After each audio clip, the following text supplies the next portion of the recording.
Bus drivers, what's the secret you kept for a child?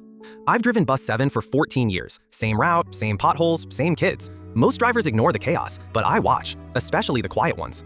Like Leo. Every morning, 7:03 a.m., he'd board alone, a tiny 8-year-old in threadbare clothes, reeking of mildew. He'd clutch a brown paper bag, never ate its contents, and hid it under his seat. When bullies mocked his taped-up shoes, he'd stare out the window, jaw tight. One February morning, he didn't show. I doubled back past his trailer park, saw him darting behind a dumpster, shivering in a t-shirt. "Leo!" I yelled. He froze, eyes wide with panic. "Miss the bus?" I asked gently. He shook his head. "Can't come today. Dad's sick." A purple bruise peeked under his collar. Rule number 1, never leave your bus. Rule number 2, never get involved. I broke both. Parked Bus 7 sideways, blocking his driveway. "Get in, Leo." He scrambled aboard, hugging his empty paper bag. "Why do you carry this?" I asked. He whispered, "For my sister. She's in the shed. Dad locks her in when she cries too much." His sister, the one CPS couldn't locate last year. Every day, Leo saved his school lunch, apple, crackers, cheese stick, in that bag. After school, he'd sneak it to the shed before his dad came home.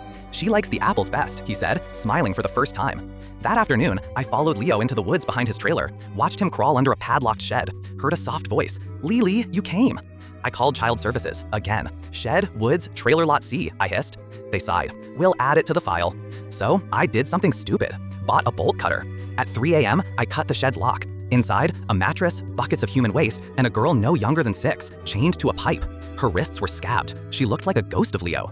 "I'm Grace," she rasped, "Lily's protector." Leo arrived minutes later, face pale. "Dad'll kill her if he knows you saw." We hid Grace under coats in Bus 7's back seat, drove straight to the police station.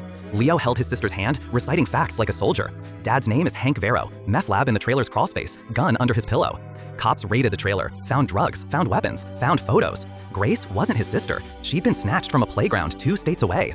Leo, he'd been taken at birth. Hank's own son, raised to believe cruelty was love. At the hospital, Grace clung to Leo. "You saved me, Lily." He touched her hair, confused. "But who saves you?" The secret I kept? Leo begged me not to tell Grace he was Hank's son.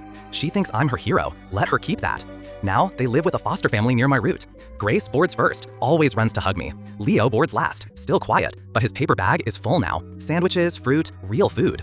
Last week, he slipped me a note. "Thank you for seeing me when I was invisible. P.S. Grace's new name is Apple. She picked it." I framed that note, hung it above my steering wheel, because sometimes heroes wear duct-taped shoes, and sometimes family is the chain you break together.